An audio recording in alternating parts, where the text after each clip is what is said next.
আসসালামু আলাইকুম। কি খবৰ আপোনালোকৰ? আশা কৰোঁ আপোনালোকে সকলো ভালে আছে আৰু আপোনালোকৰ দুৱাত আল্লাহৰ ৰহমতত ময়ো ভাল আছোঁ। আজি ৰাতিপুৱা এয়া গা পা ধুই আহি মই ৰুটি বনালোঁ। ৰুটি বনাই কিনে চাহ বনালোঁ। আপোনালোকে জানেই ৰাতিপুৱা আমাৰ ৰুটি বনাবই লাগে। আৰু ৰাতিপুৱা যিহেতু আমাৰ ৰুটি নাস্তা কৰা হয়, সেইকাৰণে সেয়া ৰুটি বনালোঁ। আৰু বহুত দিন হ'ল মই মোৰ ব্লগ দিয়া নাই, কাৰণ ব্লগ শ্বুট কৰা নাছিলোঁ, অলপ ব্যস্ততাৰ মাজত আছিলোঁ। গতিকে আজিৰ পৰা ভাবিছোঁ যে আকৌ মোৰ অলপ সৰু হ'লেও ব্লগটো আকৌ ষ্টাৰ্ট কৰিম বোলো। লাগিলে সৰুৱে হওক ভিডিঅ', তথাপি ব্লগটো অকণমান।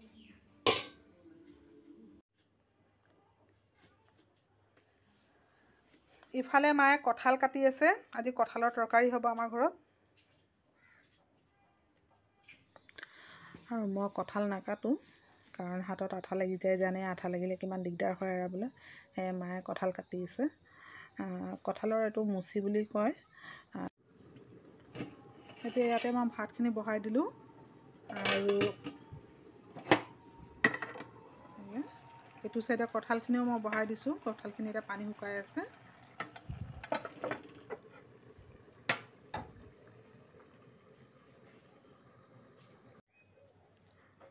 ইয়াতে মায়ে মাছ কাটি আছে।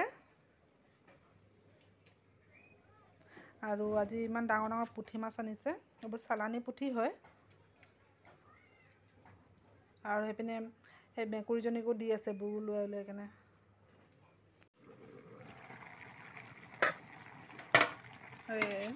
কঁঠালৰ তৰকাৰীখিনি এতিয়া মই এনেই লৰাই আছোঁ। আৰু ইয়াত মই শুকান মাছ দিছোঁ, অকল কঁঠাল নহয়, ইয়াত শুকান মাছো আছে।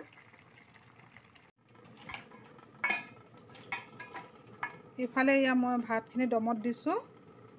ভাত একেবাৰে চিম কৰি থৈছোঁ জুইখিনি, তেতিয়া ভাতখিনি ধুনীয়াকৈ সিজি যাব। আৰু ইফালে এয়া মায়ে মাছ ধুই আছে। মাছ ধোৱা হৈ গ'লে আৰু মাছ তৰকাৰীখিনি বনাই দিম।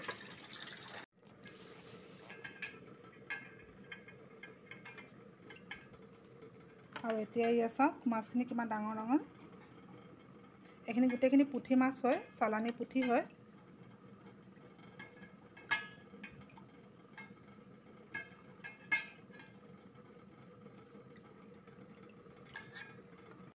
আৰু মাছখিনি এয়া উৰহি গুটি দি কিনে বনাব।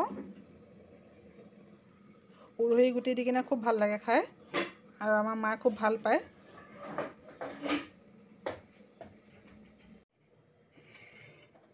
এয়া ভাত হৈ গ'ল।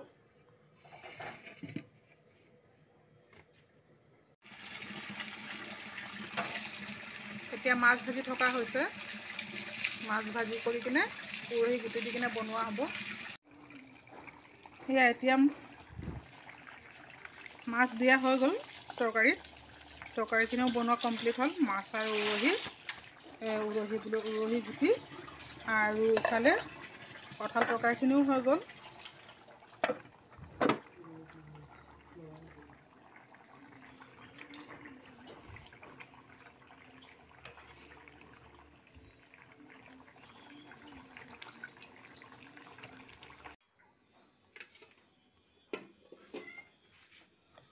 আৰু এতিয়া দুপৰীয়া আমি ভাত খাবলৈ এয়া বাঢ়ি লোৱা হৈছে ভাতখিনি। আৰু ইমানতে আজি ভিডিঅ'টো শেষ কৰিছোঁ। চাই ভাল লাগিলে লাইক কৰিব, শ্বেয়াৰ কৰিব আৰু ছাবস্ক্ৰাইব কৰি দিব। ধন্যবাদ।